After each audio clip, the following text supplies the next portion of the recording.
Ассаляму алейкум достар, сіздермен Айгүл Жасан.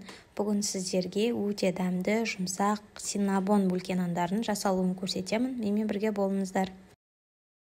Ол үшін ең алдымен жылы сүттің үстіне кішкене тұз және де қант, одан кейін үстіне аштығына салып, араластырып, кішкене 10-15 минутқа жылы жерге қоя тұрамыз.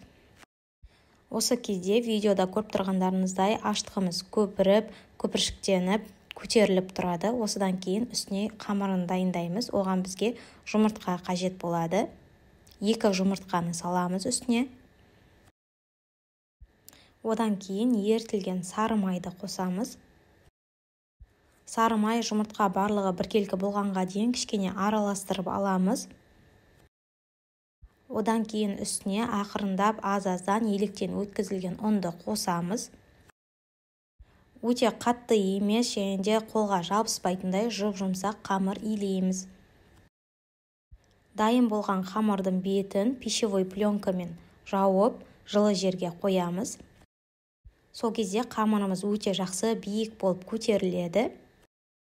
Енді көтерілген қамырымызды сыртынан ішкі бетіне қарай видеода көрсетілгендей етіп басамыз. Және де оқтаудың көмегімен барынша төртбұрышты етіп жайып шығамыз. Жайылған қамырдың үстіне алдымен ерітілген сары майды жағып аламыз. Одан кейін корица және де қантты араластырып үстіне сеуіп шығамыз. Не болмаса кезекпен қантты, одан кейін корицаны сепсеңіздер де болады. Және де видеода көрсетілгендей етіп, рулет сияқты етіп орап шығамыз нанымызды. Осы булке нанға қажетті барлық ингредиенттерді видеода және де видеоның астында барлық мөлшермен бірге жазып кететін боламын. Және де оралған нанымызды бірдей етіп мен 12 бөлікке бөлдім. Осы булке нандарды табаға салған кезде міндетті түрде араларын ашып саламыз. Себебі қазір піскен кезде олар көтеріледі. Көтерілген кезде формасы әдемі болып тұру үшін араларын ашып салған жақсы. Барлық булкелерімізді табаға салып алғаннан кейін қайтадан бетін жауып жылы жерге қоямыз. Тағы да бір 15-20 минутқа қойсаңыздар болады. Сол кезде әдемі болып көтеріледі. Булкелеріміз көтерілгенге дейін осы кезде кремін дайындап алуға болады. Ол үшін бізге клейгей және де қант қажет. Екеуін жақсылап миксерлейміз. Миксерлеген кезде видеода көріп тұрғандарыңыздай клейгейіміз қоюланады.